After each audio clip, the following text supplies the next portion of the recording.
रामराम मंडळी. श्रीमद भगवत गीता जीवनात आचरणात कशी आणायची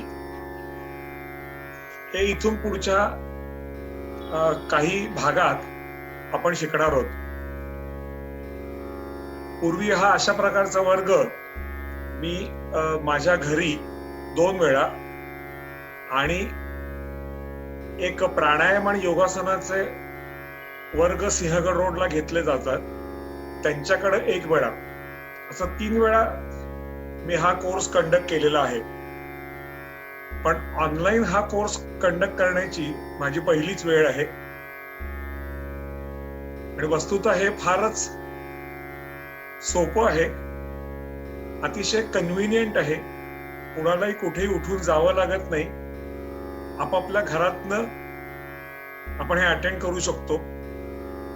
शिवाय आता ह्या सर्व जेवढे आपले हे वर्गाचे तास होतील त्या सगळ्यांचं संपूर्ण रेकॉर्डिंग केलं जातंय आणि ते रेकॉर्डिंग माझ्या युट्यूबच्या चॅनेलला 1 by 1 प्रत्येक आठवड्याला अपलोड केलं जाईल, की ज्याद्वारे तुम्ही नंतर ते परत पाहून त्याचा पुढे अभ्यास करू शकता. शिवाय तुम्हाला काही मला कधी विचारायचं वाटलं तर कधी तुम्ही मला त्याच्यासाठी संपर्क साधू शकता. व्हॉट्सअपवर, फेसबुक चॅटिंगवर, इंस्टाग्रामवर, लिंक्डइनवर, ईमेलवर आणि फोनवर अशा सर्व माध्यमातून मी उपलब्ध आहे. सर्वप्रथम माझी थोडक्यात ओळख करून देतो. माझं नाव नितीन श्रीपाद जोशी. मी मूळचा मेकॅनिकल इंजिनियर आहे आणि 1999 साली मी सॉफ्टवेअर इंजिनिअरिंग पूर्ण केलं आणि सध्या सॉफ्टवेअरच्या क्षेत्रात माझी स्वतःचा व्यवसाय आहे, तो मी सांभाळतो. त्यामध्ये शेअर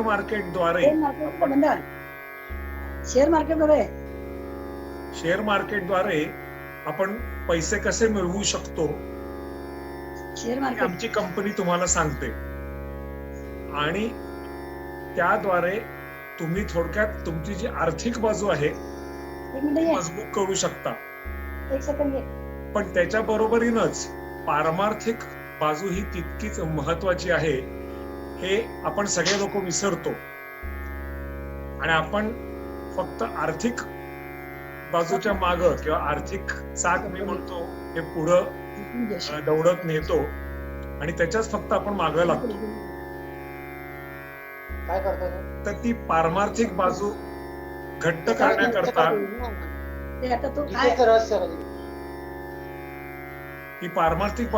करण्याकरता हा सगळा उपक्रम आहे भगवद्गीतेचा. वस्तुतः असं सांगितलंय की स्वार्थ आणि परमार्थ ही दोन्ही एका रथाची 2 चाकं आहेत. तर फक्त स्वार्थाचं चाक लावून जर का आपण धावायला लागलो तर तो रथ काय होईल, तो पांगळा होईल रथ. ज्याला मी प्रवचन करताना नेहमी उपमा अशी देतो की शोले चित्रपट तुम्ही सगळ्यांनीच पाहिला असेल. तर त्या चित्रपटात शेवटला हेमामालीच्या माग ते गब्बर सिंगचे सगळे डाकू लागतात. मग ती तिच्या त्या टांग्यात बसून तिथून पळते. जोपर्यंत तिच्या टांग्याला 2 चाकं असतात तोपर्यंत ते डाकू म्हणजे कोण, तर मद, मोह, मत्सर, लोभ हे जे सगळे षड्रिपू सांगितले हे तिच्या माग लागून सुद्धा तिला पकडू शकत नाहीत. पण ज्यावेळी तिच्या टांग्याचं एक चाक एका दगडावरून जाताना निखळून पडतं आणि ती एका बाजूला नुसती रिम आणि एका बाजूला एक चाक अशी जेव्हा पुढे जायला लागते तेव्हा थोडक्यात तिचं पारमार्थिक चाक जे असतं, जो तिचा खरा आधार असतो, तो गळून पडतो. मग मात्र ते डाकू तिला पकडतात आणि गब्बर सिंगकडे घेऊन जातात. हा प्रसंग तुम्ही सगळ्यांनी पाहिला असेल. पण आपल्या जीवनात नेमकं हेच घडतं तिच्या रथाला किंवा त्या टांग्याला पारमार्थिक चाक होतं तरी, आणि ते असलेलं चाक गळून पडलं. पण आमची एक दुर्दशा अशी आहे की आम्ही ते चाक लावतच नाही. परमार्थ वगैरे मी साठीनंतर ठेवलेला आहे, मला आता त्याच्यात काही पाहायचं नाहीये, असे आपल्याकडचं लोक सांगतात. मला आता फक्त पैसे मिळवायचे, बस, मला बाकी काही माहित नाही, असं त्यांचं सांगणं असतं. तर ती लोक ते चाक लावतच नाहीत. पण तुम्ही त्यातले नाही आहात असं मी म्हणेन. म्हणून मी वेगवेगळ्या माध्यमातनं या क्लास करता जे आवाहन केलं त्याला प्रतिसाद देऊन आज रविवारची दुपारची झोप थोडी मला वाटतं की लवकर आवरून किंवा बाजूला ठेवून तुम्ही ज्या अर्थी इथे येऊन बसलेला आहात त्या अर्थी हे सगळं जाणून घ्यायला तुम्ही उत्सुक आहात. वास्तविक मी स्वतः गेली 23 वर्ष हा अनुभव घेतोय. 23 वर्ष मी गीतेचा अभ्यास करतोय आणि गीता आपल्या जीवनाला किती आवश्यक आहे, किंबहुना आपल्या जीवनातल्या ज्या वेगवेगळ्या समस्या असतात त्या गीतेच्या अभ्यासानं आपण कशा प्रकारे सोडवू शकतो त्याचा मी सखोल अभ्यास केलेला आहे. आणि मी मेकॅनिकल आणि सॉफ्टवेअर इंजिनियर असल्यामुळे मी तो अभ्यास प्रॅक्टिकल अप्रोचनं केला. म्हणजे गीतेतलं तत्वज्ञान जर का मला माझ्या आयुष्यात ह्या कलियुगात आणि ह्या 21व्या शतकात उपयोगी पडत असेल तर मला त्याचा काहीतरी उपयोग आहे. अन्यथा ते केवळ महाभारतात सांगितलं, ते व्यासांनी लिहिलं, भगवान श्रीकृष्णांनी सांगितलं, एवढ्याने माझं काही समाधान होण्यासारखं नव्हतं. म्हणून त्या दृष्टीनं मी त्याचा अभ्यास केला आणि तो अभ्यास करता करता माझ्या असं लक्षात आलं की हे सगळं तत्वज्ञान, ही सगळी गीता ही आपल्याला अत्यंत उपयुक्त आहे. असा एकही आपल्या आयुष्यातला प्रसंग नाही की ज्याला आपल्याला भगवद्गीता उपयोगी पडत नाही. आता पुढं मूळ विषयाकडे जाण्यापूर्वी मी ज्यांच्याकडून गीता शिकलो किंवा ज्यांच्या प्रवचनाद्वारे मी गीतेची सगळी प्रेरणा घेतली ते विद्यावाचस्पती शंकर वासुदेव अभ्यंकर यांचा मी या ठिकाणी जरूर उल्लेख करू इच्छितो. त्यांच्या गीता प्रवचनाच्या कॅसेटद्वारे 1997 ते साधारण 2002 ते 2003 या काळात मी संपूर्ण या भगवद्गीतेचा अभ्यास केला. नंतर पुस्तकं वाचली, त्याच्या पाठीमागं जाऊन वेद, उपनिषद, ब्रह्मसूत्र हे सगळं भाष्य जे आहे की जे गीतेच्याही आधी सांगितलं गेलंय त्याचाही अभ्यास केला. नंतर गीतेवर पुस्तक लिहिली, जवळजवळ 3 पुस्तकं माझी गीतेवर प्रकाशित आहेत.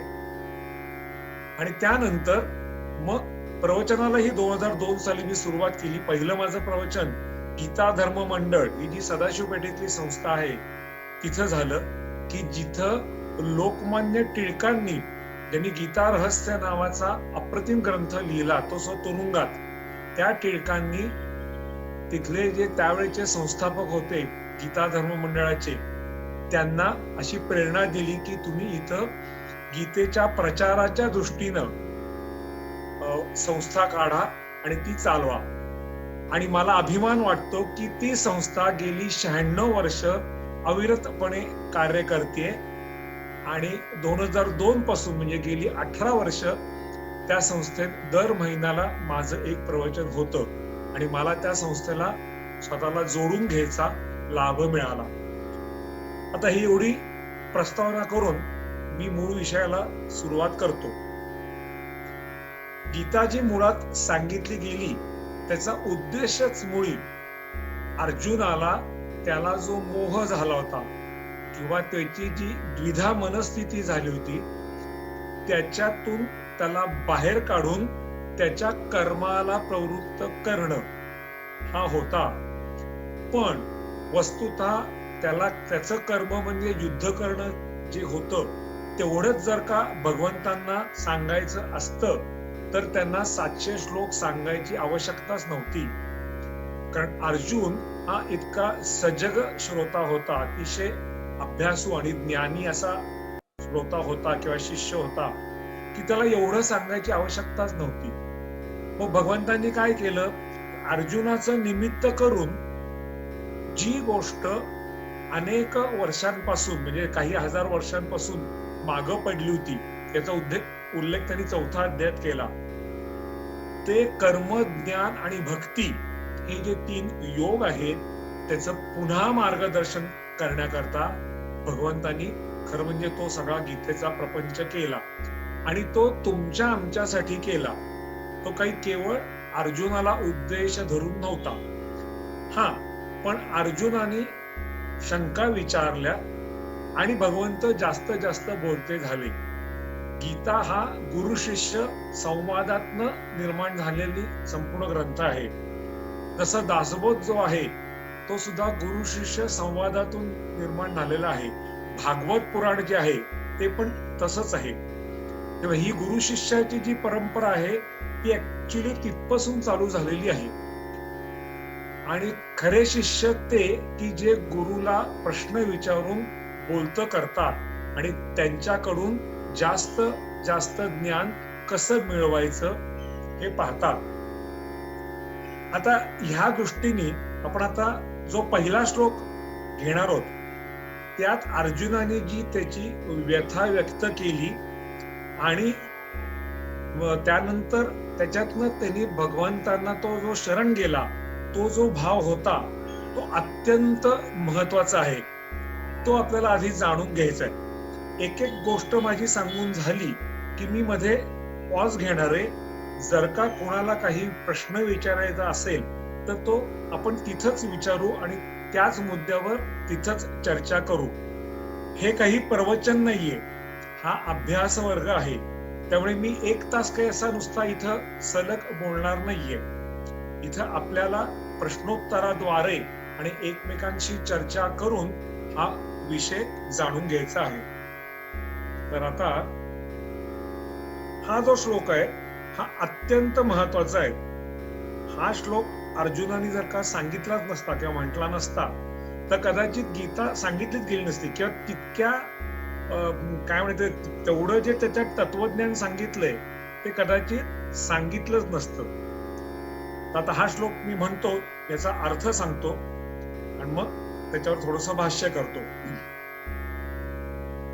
कार्पण्य दोषो पहत स्वभाव पृच्छामि त्वां धर्म सम्मूढ चेताः यश्रेयं स्यानिश्चितं ब्रूहि तन्मे शिष्यस्तेऽहं शाधि मां त्वां प्रपन्नम्. काय म्हणतो अर्जुन? कार्पण्य दोषानं म्हणजे करुणा भाव जिथं उत्पन्न होतो. अर्जुनाचा जो विषाद होता तो करुणाजन्य होता. समोरच्या योद्ध्यांना, माझ्या नातेवाईकांना मी कशा मारू, त्यांना मारून आम्हाला काय सुख मिळणार, आमच्या माथी पापच लागेल वगैरे वगैरे जो तो पहिल्या अध्यायापासून बोलत होता ते सगळं करुणाजन्य होतं.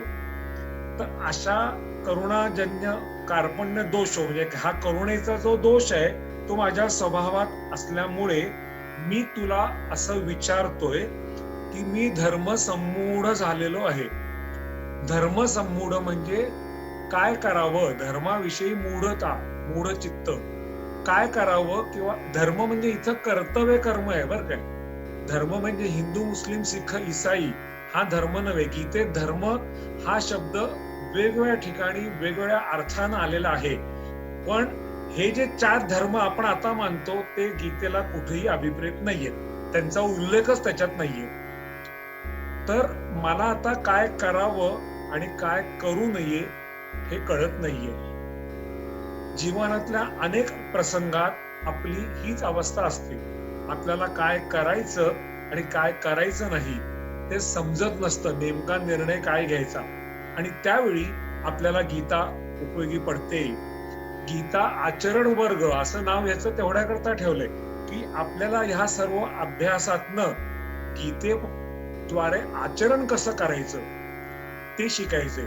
गीता पाठ असणारे अनेक लोक असतात, पण त्यांना जर का विचारलं की बाबा ह्या श्लोकाचा अर्थ काय किंवा हा श्लोक तुम्ही जीवनात कसा आचरणात आणाल, तर ते त्यांना सांगता येतच असं नाही. पाठ करा गीता, त्याच्याबद्दल काही म्हणणं नाहीये, पण गीता नुसती पाठ करून त्याचा काही उपयोग नाहीये. संत ज्ञानेश्वर महाराज यांनी गीतेच्या 700 श्लोकांवर जवळजवळ 9000 ओव्यांचं टीका भाष्य लिहिलं. म्हणजे ती 700 श्लोकांची गीता प्राकृत भाषेत साधारण 800 वर्षापूर्वी लोकांना समजावून सांगण्याकरता त्यांनी जे भाष्य लिहिलं ते संपूर्णतः प्राकृतात असलेलं 9000 ओव्यांचं भाष्य होतं. त्यामध्ये त्यांनी असं म्हटलेलं आहे की एक तरी ओवी अनुभवावी. मी एवढ्या ओव्या तुम्हाला सांगितल्या, त्यातली किमान एक ओवी तुम्ही अनुभव घ्या. नुसत्या वाचू नका. ज्ञानेश्वरीचं पारायण करतात, ज्ञानेश्वरीचा सप्ताह करतात, ते चांगलंच आहे, हे त्याच्याबद्दल काही दुमत नाहीये, पण एकतरी ओवी अनुभवावी हे अत्यंत महत्वाचं आहे. तुम्ही जे पारायणात किंवा याच्यात अभ्यासता त्याचं जर का आचरण केलं नाही तर त्याचा आपल्याला काहीही उपयोग नाहीये. म्हणून मी तुला विचारतोय, काय विचारतोय तर या दोन्ही पैकी मला एकच निश्चित व कल्याणकारक असं सांग. त्याला श्रेयस असा शब्द अर्जुनाने वापरलेला आहे. आपल्याकडं श्रेयस आणि प्रेयस असं द्वंद्व सांगितलेलं आहे. श्रेयस आणि प्रेयस काय फरक आहे त्याच्यात, तर प्रेयस म्हणजे इहलौकिक या पृथ्वी तलाशी जे निगडीत आहे ते प्रेयस. जे आदी आहे आणि अंत आहे या सायकल मधनं जे जातं, म्हणजे जे उपजे ते नाशे, जे जन्माला येतं ते एक ना एक दिवस मृत्यू पावतं, हे सगळं प्रेयसात मोडतं. ते प्रकृतीत सामावणारं असतं.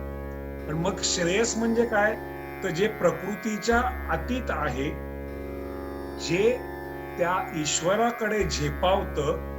ईश तत्व म्हणजे काय, याचा ज्याद्वारे आपल्याला साक्षात्कार होतो असं जे सर्व ज्ञान ते श्रेयस आहे. अर्जुनाने श्रेयस न मागता जर का प्रेयस मागितलं असतं तर भगवंतांना गीता सांगताच आली नसती. कारण त्यामुळे त्याच्यात काही ह्या व्यावहारिक सत्यातलं काही सांगायचंच नव्हतं भगवंतांना. त्यांना सगळं पारलौकिक प्रकृतीच्या अतीत असं सांगायचं होतं. तर ते तू मला सांग असं त्यांनी सांगितलं. कॅमेरा बंद करा. आपला जो कॅमेरा आहे तो बंद ठेवा. कुणी कॅमेरा कृपया चालू ठेवू नका.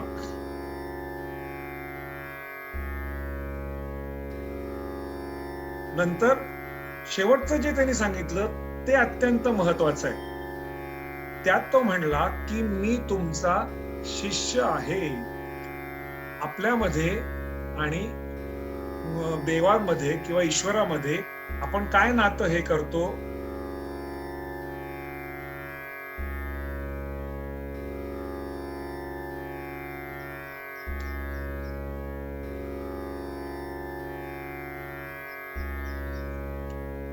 आपल्यामध्ये आणि देवामध्ये आपल्याला भक्त आणि ईश्वर असं नातं माहित असतं. पण मी ईश्वराचा शिष्य आहे आणि ईश्वर माझा गुरु आहे, ही भावना आपल्यामध्ये नसते. आणि त्यामुळे ईश्वराकडनं ज्ञान आपल्याला तेवढं मिळत नाही किंवा आपण ते घेऊ शकत नाही. म्हणून मी तुमचा शिष्य आहे आणि मी तुम्हाला तुमची प्रपत्ती स्वीकारतोय. इथं सुद्धा त्यांनी शरणागतीची जी पुढची पायरी आहे ती म्हणजे प्रपत्ती. प्रपत्तीमध्ये पण शरणागती असते आणि शरणागतीमध्ये पण शरणागतीच असते. पण दोन्हीत मग फरक काय, तर शरणागतीला काही साधनं लागतात. शस्त्रसंधी करून युद्धात शरणागती पत्करली जाते. पण प्रपत्तीत मात्र तसं नाही. प्रपत्तीमध्ये संपूर्ण साष्टांग दंडवत घातलं जातं आणि हे ईश्वरा, आता तूच माझा त्राता आहेस. तुझ्याशिवाय मला दुसरं कोणी नाहीये की जे मार्गदर्शन करू शकेल. तर आता तू मला काय तो निश्चित मार्ग दाखव. ह्या सगळ्या संकल्पनेवर खरी गीता उभी राहिलेली आहे आणि ह्या संकल्पनेमुळे त्याला श्रेयस्कर मार्ग सांगायचा म्हणून भगवंत खरे बोलते झाले आणि त्यांनी त्याला पुढं सगळं मार्गदर्शन केलं. आता ह्या इथपर्यंतच्या विवेचनात जर का कोणाला काही सांगायचं असेल तर त्यांनी त्यांचा कॅमेरा आणि म्हणजे कॅमेरा करायचा असेल तर कॅमेरा आणि माईक असं दोन्ही ऑन करा आणि बोला.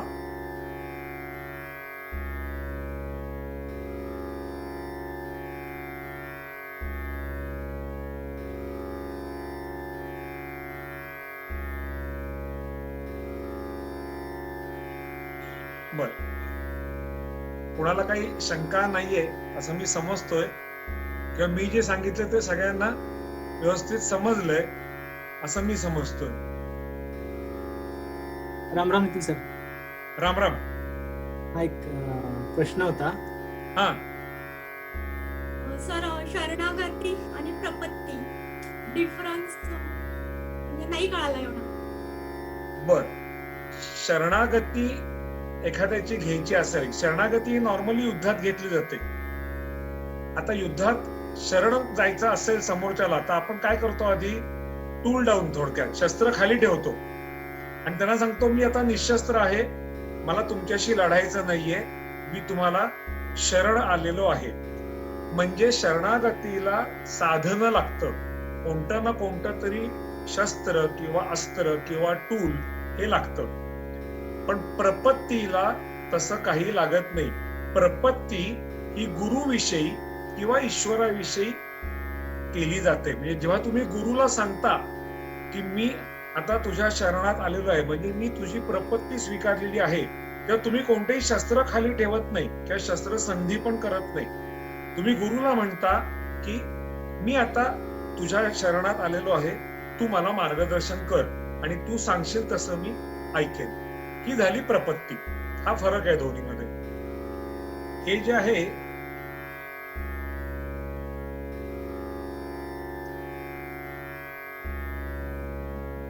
हे माझं पुस्तक आहे, जीवनाकरिता श्रीमद भगवत गीता. या पुस्तकात जे मुद्दे मी लिहिलेले आहेत, एकूण 184 मुद्दे या पुस्तकात आहेत. तर या पुस्तकातले मुद्दे आपण इथं अभ्यासणार आहोत आणि ते अभ्यासताना त्या मुद्द्यांचे जे श्लोक आहेत त्यांचाही त्याच्या अनुषंगानं आपण अभ्यास करणार आहोत. हे पुस्तक आमच्या वेबसाईटवर फ्री PDF फॉर्म मध्ये अवेलेबल आहे आणि ह्याच्या बरोबर माझी अजून 9 पुस्तकं आहेत, ती सगळी तुम्हाला तिथं PDF फॉर्म मध्ये मिळतील. वेबसाईटचा पत्ता आणि माझा फोन नंबर हे सगळं इथं दिलेलं आहे. हा बघा, हा फोन नंबर आहे इथं, हा माझा घरचा पत्ता आहे आणि वेबसाईटचा ऍड्रेस इथं नाहीये, पण मी तो देतो तुम्हाला, नंतर ह्याच्यात टाकतो. तर तिथं तुम्हाला माझी सर्व पुस्तकं जी प्रकाशनं आमची आतापर्यंतची आहेत ती सगळी तुम्हाला बघायला मिळतील. हे बघा, ही आमची काही कॅसेट्स आहेत आणि ही खाली काही पुस्तकं आहेत. तर हे सगळं तुम्हाला तिथं मिळेल. आणि ह्याच्या सगळ्याच्या जर का तुम्हाला हार्ड कॉपी हव्या असतील तर तुम्ही जर का ऑफिसला आलात तर तिथं मिळतील. कुरिअर करून मागवलीत तरी तुम्हाला मिळू शकतील, आम्ही तुम्हाला ते पाठवू शकतो. आता यातलं बाकीचं आता सगळं मी काही हे नाही करत आहे. आपल्याला जी सुरुवात करायची आहे ती माझ्या पुस्तकाची ह्या सुरुवात हे गीतेत सांगितलेले दुर्गुण आणि सद्गुण ह्यांनी झालेली आहे. आधी प्रस्तावना मी केली आहे पुस्तकाची, पण त्याच्यात असं लिहिलंय बघा इथं, गीतेनुसार जीवनात काय करायचे व काय टाकायचे हे आपण या पुस्तकात पाहणार आहोत. यात गीतेतील मूळ श्लोकांचा उल्लेख मी मुद्दामूनच टाळला आहे. फक्त मुद्दे दिले आहेत. पण ज्याला सखोल अभ्यास करावायचा असेल त्याच्यासाठी गीतेतील अध्याय व श्लोक असा संदर्भ दिला आहे. गीतेनुसार जर जीवनात आचरण करावायचे असेल तर काही दुर्गुण टाकावे लागतात व काही सद्गुण धारण करावे लागतात. म्हणून प्रथम त्यांचा उल्लेख करणे आवश्यक आहे. आधी आपण दुर्गुण पाहू, कारण सद्गुण कितीही श्रेष्ठ असले तरी दुर्गुण काढून टाकल्याशिवाय त्यांची धारणा होणे अवघड आहे. म्हणजे आपल्याला आता आधी पहिल्यांदा दुर्गुण काढून टाकायचे. तर दुर्गुण काढण्याकरता आपल्याला हे अभ्यास करायचा आहे. हे तुम्हाला दिसतंय का? वाचता येतंय? हे स्क्रीनवर जे आहे ते वाचता येतंय सर. येतंय ना? हा, ठीक. आता गीतेत सांगितलेले दुर्गुण आता ताईनपणा म्हणजे काय काय? तर दुसऱ्याची संपत्ती लुबाडणे, स्थावर मालमत्ता कपटाने हिरावून घेणे, परस्त्रीचे अपहरण करणे, दुसऱ्याला विषप्रयोग करून किंवा अग्नीत जाळून मारण्याचा प्रयत्न करणे. आता ह्याच्यातले काही दुर्गुण असे आहेत की जनरली ते आपल्यात तर नसतातच, पण आसपास आपल्याला ते दिसू शकतात. असे दुर्गुण धारण करणाऱ्या व्यक्ती आपल्याला आपल्या आसपास सापडतात. हे दुर्गुण म्हणजे आततायीन हा शब्द मुद्दामून भगवंतांनी का वापरलाय? तर हे सगळे दुर्गुण हे कौरवांना लागू पडतात म्हणून त्यांनी तो वापरलाय. तुम्ही जर का हे बघितलं तर ह्या सगळ्या गोष्टी कौरवांनी पांडवांवर केलेल्या आहेत. लाक्षागृहात मारण्याचा प्रयत्न केला. भीमाला तर लहान असतानाच विष घालून नदीत फेकून दिला होता. परस्त्रीचे अपहरण करणे केलं. द्रौपदीचं अपहरण आणि वस्त्रहरण दोन्ही करण्याचा प्रयत्न केला त्यांनी. स्थावर मालमत्ता कपटानं हिरावून घेणं, द्यूत खेळून शकुनीच्या मदतीनं त्यांनी ते केलं आणि दुसऱ्याची संपत्ती लुबाडणं ते पण त्यांनी द्यूतात केलं. आता पुढचा, हृदयाची दुर्बलता. मनाने खचून गेल्यामुळे सामर्थ्य असूनही एखादी गोष्ट न करणे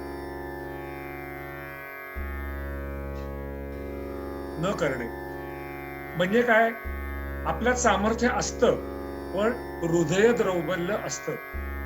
आपण भावनामुळे किंवा दुसऱ्या काही कारणामुळे आपण दुर्बल झालेलो असतो आणि त्या इतर गोष्टींचा आपल्यावर एवढा पगडा असतो की त्यामुळे आपल्यात जे सामर्थ्य आहे ते आपण दाखवू शकत नाही किंवा त्या सामर्थ्याने जी गोष्ट आपल्याला करणं शक्य असतं ती आपण करू शकत नाही. तर ही झाली हृदयाची द्रौबलता.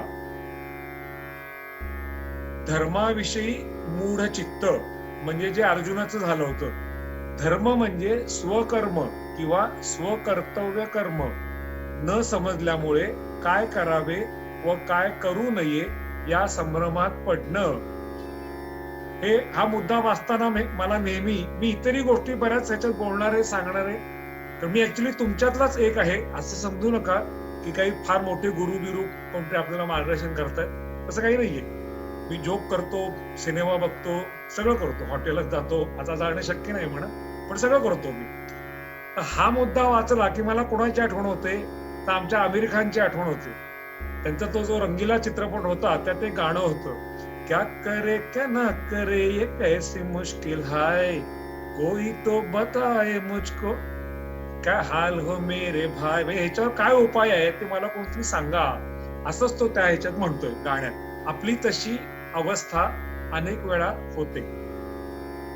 अटळ गोष्टींचा शोक, घडून गेलेला अथवा पुढं घडणाऱ्या दुःखद गोष्टींविषयी सतत शोक करणे हा दुर्गुणच सांगितलाय बरं काय. कारण का? तर गोष्टी ह्या घडणारच आहेत. त्या आपल्या हातात आहेत का? नाहीये. त्या सुखद असतील किंवा दुःखद असतील. सुखद गोष्टी असतील तर आपल्याला आनंद होतो, दुःखद गोष्टींचा शोक होतो, हे सगळं मान्य आहे. पण आपण काय करतो? आनंद झाला की अगदी म्हणजे आपल्याला आभाळ ठेंगणं होतं, पण दुःख झालं की मात्र आम्ही एवढा टाहो फोडतो आणि दुःखाने आपण खचून जातो. आणि इतकंच नाही तर ते दुःख आठवून आणि उगाळून जो भेटेल त्याला आपण सांगत सुटतो. वस्तुतः सगळ्यांनाच दुःख असतं, तुम्हाला आहे, मला आहे, यांना आहे, सगळ्यांना दुःख आहे. आणि किंबहुना तुम्ही दुसऱ्यांची दुःख पाहिली की आपल्या असं लक्षात येतं की अरे ह्याच्या पुढे आपलं दुःख काहीच नाहीये. मग ही जी अटळ गोष्ट होती जी माझ्या आयुष्यात घडली त्याचा मी शोक केला नाही पाहिजे. हा दुर्गुण आपण काढून टाकला पाहिजे. कामुक भाव, विषयांचे वारंवार चिंतन केल्याने ते विषय पुन्हा पुन्हा उपभोगण्याची निर्माण होणारी इच्छा, हा एक अतिशय महत्वाचा दुर्गुण आहे. आणि जर का तुम्हाला अध्यात्माकडे वाटचाल करायची असेल, पारमार्थिक वाटचाल करायची असेल, तर पहिल्यांदा हा दुर्गुण काढून टाकणं अत्यंत गरजेचं आहे. विषय किती उपभोगायचा म्हणे, जेवढी आवश्यकता आहे तेवढाच. त्याच्या बाहेर आपण अतिरिक्त विषयांचं नेहमी सेवन करतो. म्हणजे काय हो, येदिल मांगे मोर, नाही का ती जाहिरात आहे. आमचं नेहमी तसंच असतं, येदिल मांगे मोर, आम्हाला आणखी अजून द्या, अजून द्या, येऊन द्या, येऊन द्या, अशी आमची नेहमी भावना असते. म्हणून हा एक प्रकारची ही कामना आहे, ही इच्छा आहे. आणि त्याची पूर्तता झाली नाही तर त्याच्यातनं राग उत्पन्न होतो, आपण चिडतो. आणि मग छोट्या छोट्या गोष्टींमधनं घरात सुद्धा आपण चिडचिड करतो.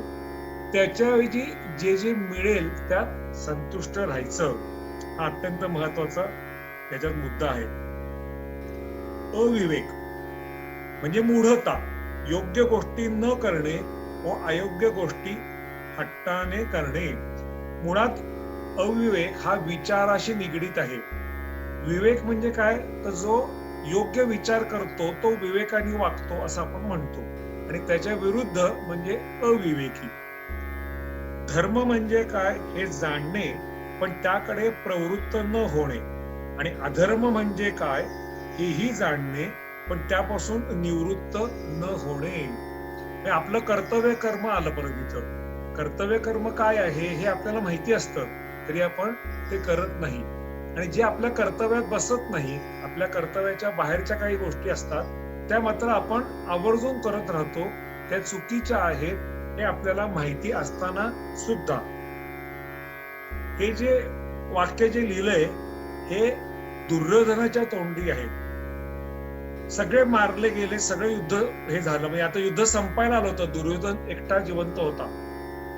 तेव्हा ती गांधारी म्हणजे दुर्योधनाची आई ती त्यालाच बोलवून म्हणते की अरे आता तरी तू शहाणा हो, आता तरी त्या कृष्णाला शरण जा आणि तुझा तरी जीव वाचेल. म्हणजे काही नाही तरी 100 पुत्रांपैकी माझा एक पुत्र तरी जिवंत राहील, तर तू असं का नाही करत. तेव्हा तो म्हणतो माते तुला काय वाटतंय, मला हे कळत नाहीये का. त्यावेळी तो म्हणतो जानामि धर्मम नच मे प्रवृत्ती आणि जानामि अधर्मम नच मे निवृत्ती. हे दुर्योधनाच्या तोंडचं महाभारतातलं वाक्य आहे. तोच मुद्दा मी इथं मांडलेला आहे. आपण दुर्योधन व्हायचं नाही, आपण अर्जुन व्हायचंय. मिथ्याचार म्हणजे कर्मेंद्रियांना हट्टाने आवरून इंद्रियांच्या भोगांचे मनातून चिंतन करणे. इंद्रियांचं दमन करणं आणि इंद्रियांचं दमन करून विषयांचं मात्र चिंतन करत राहणं, या दोन परस्पर विरोधी गोष्टी आहेत. इंद्रियांचं अकारण दमन नुसतं करू नका, त्या इंद्रियांची वासनेचं दमन करा, त्यांना इच्छाच निर्माण नाही व्हायला पाहिजे. पण मी आता चहा घेणार नाही, चहा सोडलाय असं म्हणायचं आणि दिवसभर चहाचा विचार करत राहायचं. आता चहा मिळाला असता, पावसाळी हवा आहे, चहा आणि भजी थोडी खायला मिळाली असती तर बरं झालं असतं. हे काय झालं, हा मिथ्याचार झाला, याचा काही उपयोग नाहीये. कारण नुसती अशी दाबलेली जी इंद्रिय आहेत ना ती कधीतरी उफाळून वर येतात आणि तुमचं सगळं हे घेऊन जातात. आतापर्यंत जो तुम्ही कंट्रोल केलेला असतो तो त्या घेऊन जातात, ब्रेक करतात. इंद्रिय लंपट म्हणजे पुन्हा तेच, इंद्रिय सुखात सतत मग्न राहणं. एक गोष्ट लक्षात घ्या, जेवढं तुम्ही विषय सुखात मग्न राहाल तेवढं तुमचं ईश्वराकडे वळण्याचा किंवा ईश्वराचा विचार करण्याची जी वृत्ती आहे ती कमी कमी होत जाईल. कारण विषय सुखातनं जो बाहेर येतो तो ईश्वर सुख काय आहे याचा अनुभव घ्यायचा प्रयत्न करतो. जो खाओ प्याओ मजा करो अशा अवस्थेत जो असतो त्याला मग कसला देव आणि कसला ईश्वर, काही नाही, ते सगळं खोटं आहे असं तो म्हणतो आणि तो फक्त एन्जॉय करत राहतो. एन्जॉय करा, करू नका असं शास्त्रानं सांगितलेलं नाहीये, पण त्याला मर्यादा घाला. धर्म, अर्थ, काम आणि मोक्ष हे 4 पुरुषार्थ आपल्याकडे सांगितलेले आहेत. त्यातलं अर्थ आणि काम याच्या भोवती धर्म आणि मोक्ष यांच्या भिंती उभ्या घातलेल्या आहेत. का? अर्थ आणि काम म्हणजे इच्छा आणि पैसा हे किती वाढायचं त्यांनी, तर त्या भिंतींच्या मर्यादेत, त्याच्या बाहेर त्यांनी जायचं नाही. आणि शेवटी अर्थ आणि काम याच्यावर विजय मिळवून आपल्याला धर्माची प्रतिष्ठापना करायची आणि सरते शेवटी मोक्ष संपादन करायचं आहे. गीता ही मोक्षदायी गीता आहे असं तिच्याबद्दल सांगितलं जातं. मोक्ष कसा मिळवायचा? जर का तुम्हाला मोक्ष मिळवायचा असेल, आजकाल असं कोणी म्हणतच नाही म्हणा की मला मोक्ष मिळवायचा वगैरे, छे भलतच काय, उलट पुढच्या जन्मी मी जेव्हा इथं येईन तेव्हा आत्ता आहे त्याच्यापेक्षा अद्ययावत गॅजेट्स मला बघायला मिळतील, मग त्याचा उपभोग मी कसा घेणार मोक्ष संपादन केला तर. आधी मोक्ष म्हणजे काय हेच आम्हाला माहित नसतं. तुमच्यापैकी किती जणांना मोक्ष म्हणजे काय ते माहिती आहे? मला सांगा, त्या ह्याच्यात टाईप करा मोक्ष म्हणजे काय, किती जणांना माहितीये? चॅटबॉक्स मध्ये टाईप करा.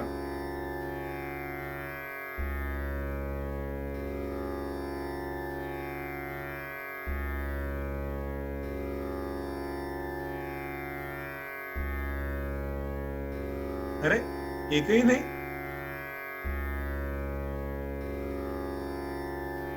टायपिंग करण्याला काही टेक्निकल प्रॉब्लेम येतोय? हा, आलं. ओके, जीवन मुक्ती, बरोबर. आणि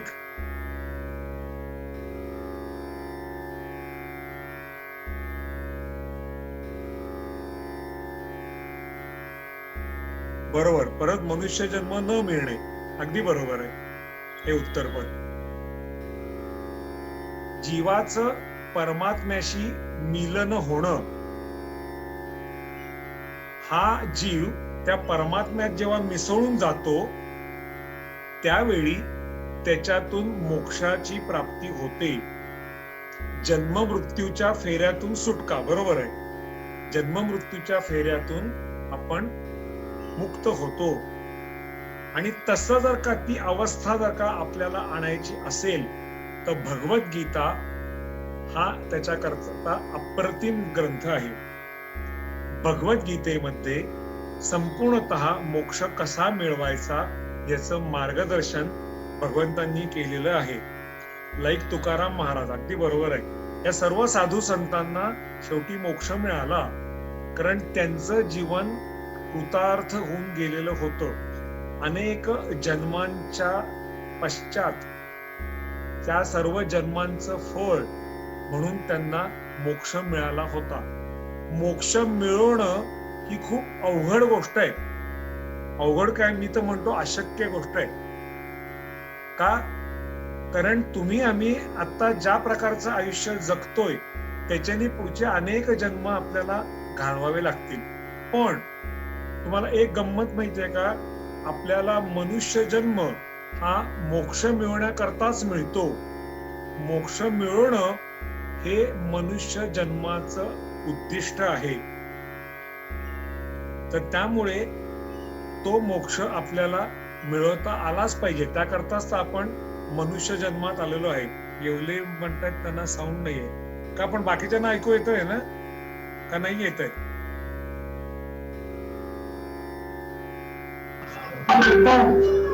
येतंय ना? हो, ओके ओके. तुमचा स्पीकर चेक करा.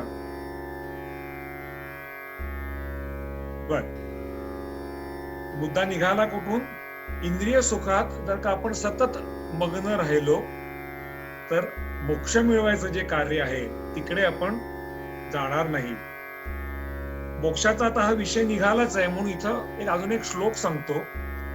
आदि शंकराचार्यांनी विवेक चूडामणी नावाचा एक अप्रतिम ग्रंथ लिहिलेला आहे आणि त्यामध्ये त्यांनी मोक्ष मिळवण्याकरता सगळी सूत्र सांगितले संस्कृत मधून आणि त्याचं भाषांतर असलेला ग्रंथ आमच्या प्रसाद प्रकाशनकडे उपलब्ध आहे.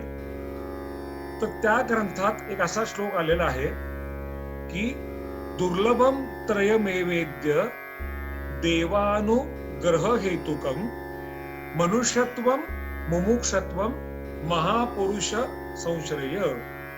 ह्या जगात 3 गोष्टी या अत्यंत दुर्लभ आहेत. कोणकोणत्या आहेत त्या म्हणजे पहिली गोष्ट आणि त्या देवाच्या कृपेनच आपल्याला प्राप्त होतात.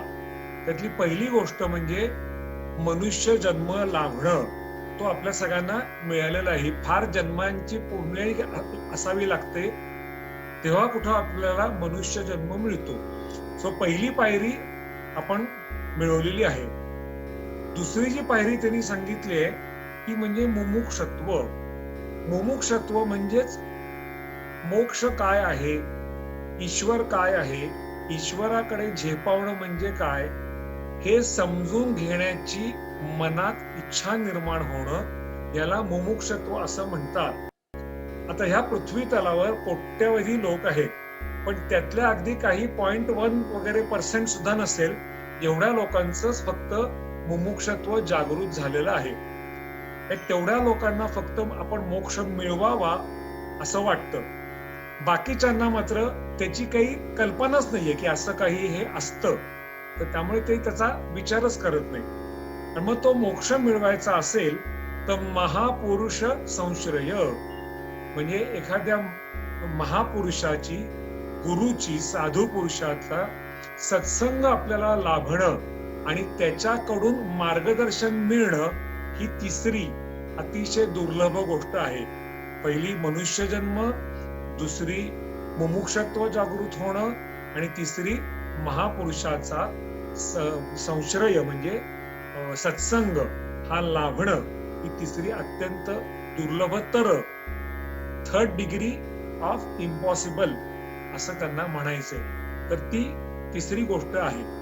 तर अशा पायरी पायरीनं आपण प्रवास करून त्या गुरुकडनं मार्गदर्शन करून घेऊन मोक्षाची वाटचाल करू शकतो.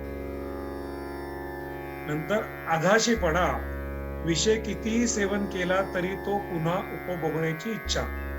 ज्याप्रमाणे अग्नी कधीही तृप्त होत नाही त्याप्रमाणे आधाशी मनुष्याचे कधीही समाधान होत नाही.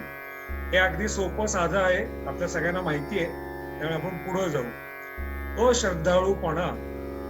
सत म्हणजेच परमात्म्याविषयी दृढ निष्ठा असणे म्हणजे श्रद्धा.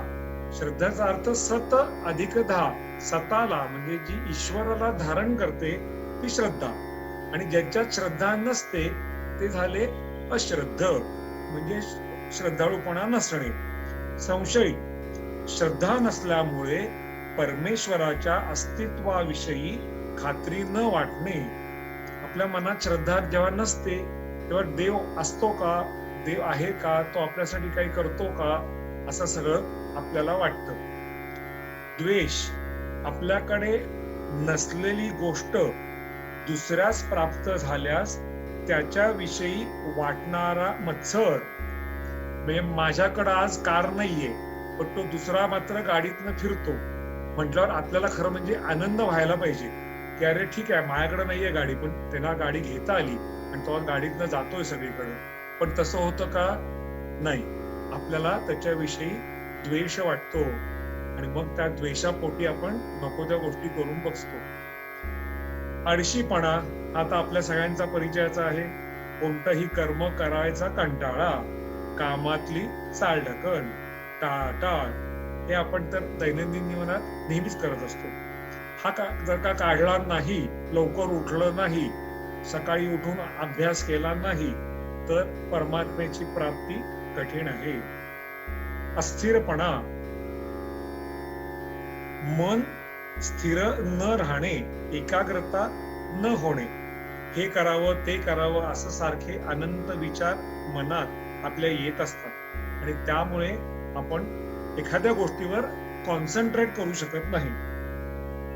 चंचलपणा पुन्हा तेच मन एकाच वेळी अनेक विषयांकडे धावतं आणि त्यामुळे नेमकं कुठल्याच विषयाचा अर्थबोध किंवा उपभोग आपण घेऊ शकत नाही. प्रमाद म्हणजे इंद्रियांच्या व मनाच्या व्यर्थ क्रिया करणे, तो झाला प्रमाद. ज्या गोष्टी परत करायला नको त्या आपण अनेक वेळा करत असतो की त्या अनावश्यक असतात, आपल्या कर्माकरताही त्या उपयुक्त नसतात आणि इतरही काही आपल्या दैनंदिन जीवनात जी आपल्याला काही उन्नती करायची त्यालाही त्या उपयुक्त नसतात, तरी ते आपण आवर्जून करतो. आणि त्यातली सर्वात महत्वाची गोष्ट म्हणजे टीव्ही पाहणे. संध्याकाळी 7ला एकदा जे टीव्हीला चिकटायचं ते रात्री 11 पर्यंत तिथनं न हलणे हा एक प्रकारचा प्रमादच आहे. त्या मालिकातनं आपल्याला म्हटलं तर काही अर्थबोध होत नाही आणि काही घेण्यासारखं त्यात काही नसतं, पण आपण ते मात्र बघत राहतो. करमणूक म्हणून थोडंफार बघायला हरकत नाही, पण किती हा परत ज्यांनी त्यांनी विवेक करायचा आहे. मोह, कोणतीही गोष्ट प्राप्त झाली असता ती अजून मिळावी असे वाटणे, हा मोह माणसाचा मोठा शत्रू आहे. ते गाणं आहे ना, मोह मोह के धागे, ते त्याच्यात त्यांनी तेच वर्णन केले की आपण त्या मोहापोटी कसं अजून अजून मिळावं किंवा आपण मिळवावं याचा प्रयत्न करतो.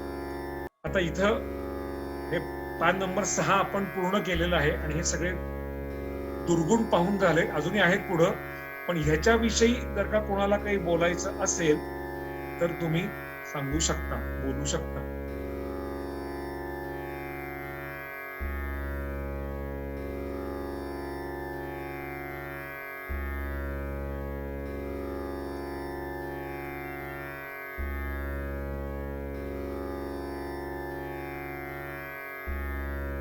नाहीये?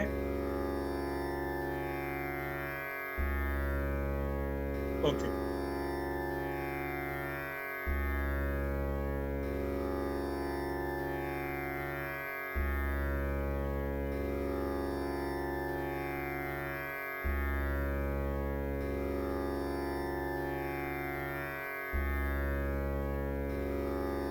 दंभ, जे गुण आपल्याजवळ नाहीत ते आहे असं भासवणे, पाखंडीपणा. खोटं सांगायचं, हा हे मी आरामात करू शकतो, पण प्रत्यक्षात ते करण्याची आपल्यात ताकदच नसते. असं अनेक वेळा अनेक माणसं करतात, ज्याला आपण म्हणतो ना फुशारकी मारणं. पण फुशारकी मारणारा टिकू शकत नाही, कारण तो ते करायची जेव्हा वेळ येते तेव्हा तो ते करत नाही आणि पळून जातो तिथनं. मानी, हे मान सन्मानाला चटावलेला. मान सन्मान सगळ्यांनाच आवडतात, असं कोणी नाही सापडणार की कोणी तुमचा सत्कार करतंय तर नको म्हणा असं म्हणणार कोणी नसेल. आमचे एकच एकनाथ महाराज जेव्हा हत्तीवरनं त्यांची मिरवणूक काढायची असं ठरवलं, आधी त्यांनी लिहिलेलं जे भागवत होतं ते ऐकून घ्यायलाही तिथले ते पंडित तयार नव्हते. प्राकृतात तू लिहितोस आणि देवाची जी संस्कृत भाषा आहे ती सोडून तू भाष्य करतोस, तुझं मला काही सांगू नकोस, असं त्या पंडितांचं म्हणणं होतं. पण तो म्हणला, एकदा मी काय म्हंटलंय ते ऐकून तर बघा, नाही आवडलं तर माझा हा भागवत ग्रंथ तुम्ही जाळून टाका. ते इतके महान होते की व्यासांचं जे भागवत, ज्याला 18 एकूण स्कंद आहेत, स्कंद म्हणजे अध्याय, त्यातल्या 11 स्कंदावर फक्त 11व्या अध्यायावर एकनाथ महाराजांनी एकनाथी भागवत लिहिलं आणि ते इतका अप्रतिम ग्रंथ आहे तो एकनाथी भागवत हा. तर मग ठीक आहे, शेवटी ते तयार झाले आणि ते ऐकायला बसले. ऐकायला बसल्यावर ह्यांनी जसं जसं एक एक त्यातलं ओव्या सांगायला सुरुवात केली तेव्हा सगळे जनताही बसली होती ना त्यांच्याबरोबर, सगळी जनता आणि ते सगळे डोलायला लागले एकदम. त्यांच्या लक्षात आलं की अरे नाही, हे काहीतरी वेगळं आहे. त्या पंडितांच्या डोळ्यात तर पाणी आलं आणि ते शरमले सगळे. त्यांना हे वाटलं की आपण कसं यांना असं बोललो.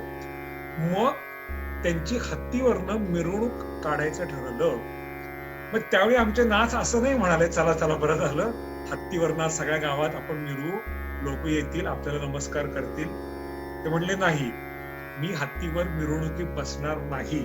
तुम्हाला मिरवणूक काढायचीच असेल तर त्या माझ्या भागवत ग्रंथाची मिरवणूक काढा, मी पायीच त्याच्या बरोबर चालेल.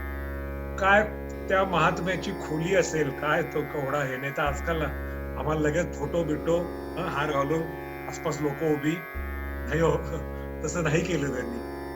मानाला चटावलेलं कोणीही नव्हतं त्यांच्यापैकी. कोणत्याही संताचं तुम्ही चरित्र काढून बघा, त्यांना मान सन्मान नकोच होते. किंबहुना मान सन्मानाकरता त्यांनी कधी कार्यच केलं नाही. ते खरे संत.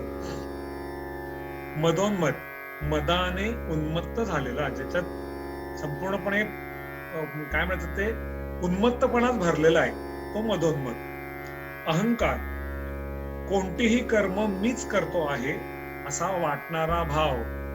ईश्वराचं अधिष्ठान असतं म्हणून आपल्याद्वारे कर्म घडतं. ईश्वराचं जर का अधिष्ठान नसेल तर आपलं हातून कर्म घडणार नाही. त्यामुळे अशी बढाई मारणं किंवा हे मी केलं असं म्हणणं, हा काय आहे? हा अहंकार आहे.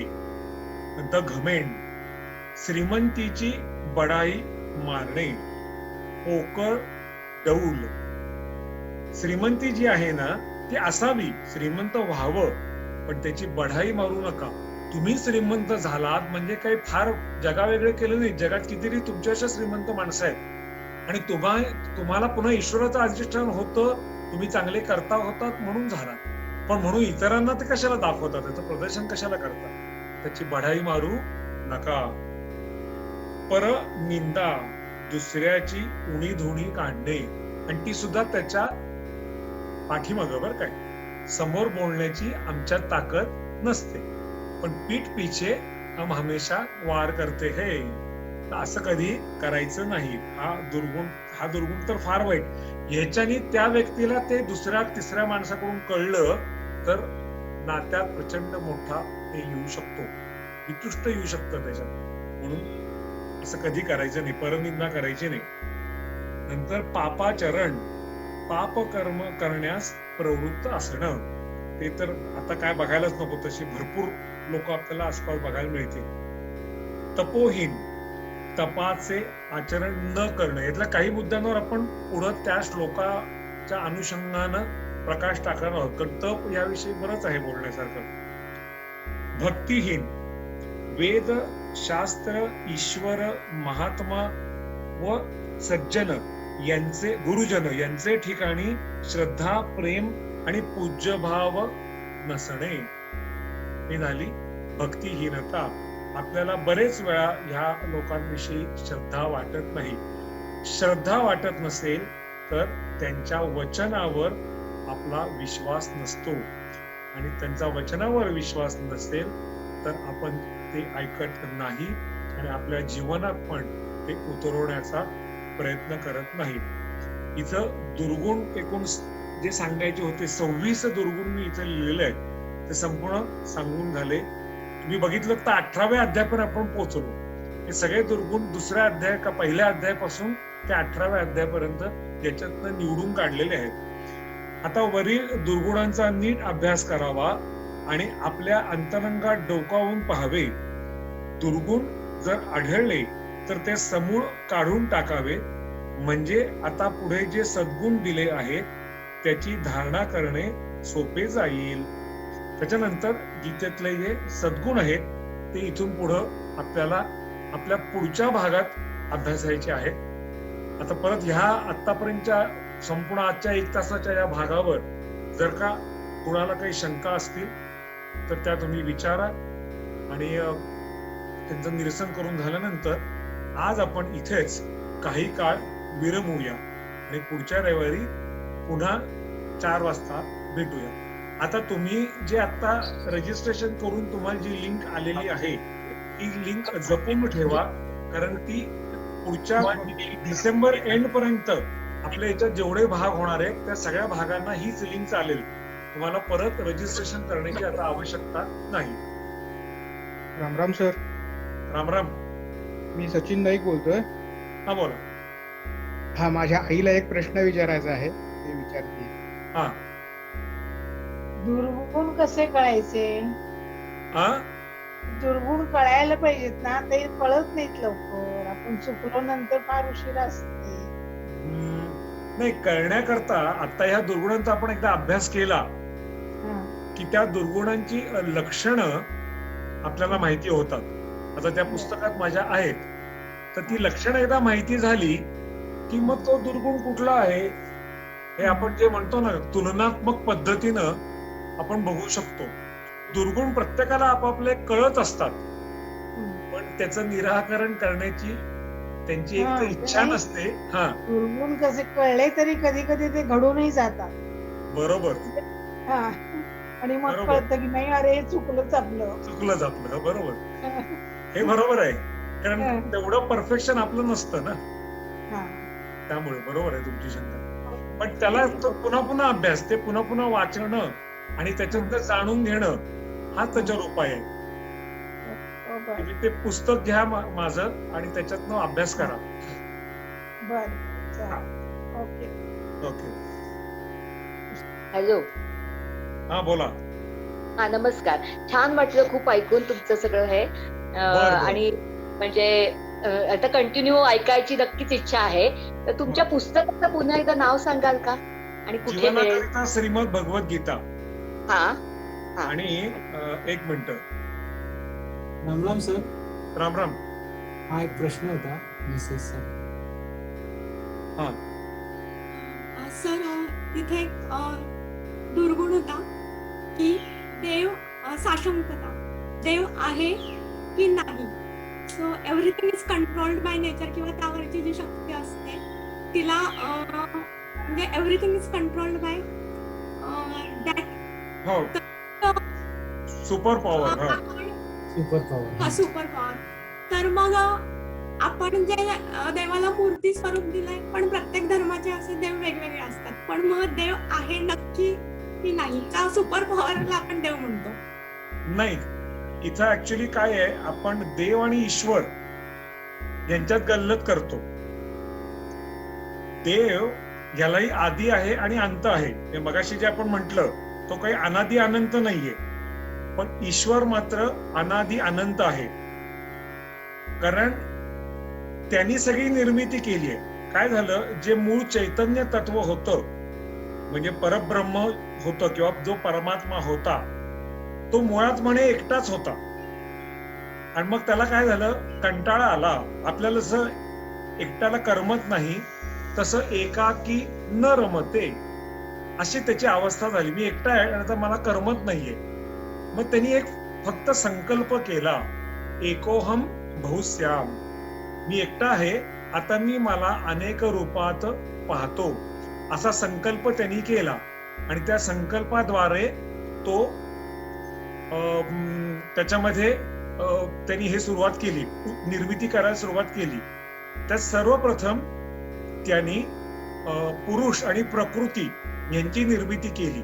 आणि मग त्यांच्यापासून पुढं आधी त्रिदेव निर्माण झाले, म्हणजे ब्रह्मा, विष्णू आणि महेश. हे तिघही त्याच्यात निर्माण झाले. आणि मग त्या देवांपासून पुढं अनेक देवांची आणि मग मनुष्य, दानव या इतर ज्या सगळ्या योनी आहेत त्यांची निर्मिती झाली. आता याच्यात मूळ मुद्दा असा आहे की आपण देवाची पूजा करतो, कारण ते जे परतत्व आहे ते आपल्याला बघायला मिळत नाही, ते कसं आहे ते आपल्याला कळत नाही. त्यामुळे आपण काही मूर्ती करतो आणि त्या मूर्तींची पूजा करतो. आपली त्याच्यात भावना असते की हाच देव आहे. आता ह्याचा अर्थ असा नाही की तो देवच सगळं करतो, तर त्याच्या मागं एक शक्ती आहे, ती ऍक्च्युली सगळं करत असते. आणि ती शक्ती अमूर्त आहे, अनाकलनीय आहे, ती अनादी आहे, ती अनंत आहे. हे लक्षात घेतलं पाहिजे. श्रुती यांनी विचारलंय, एक मिनिट, श्रुती यांनी विचारलंय की तिसरी जी पायरी आहे, गुरु कोणाला म्हणावे हे समजत नाही.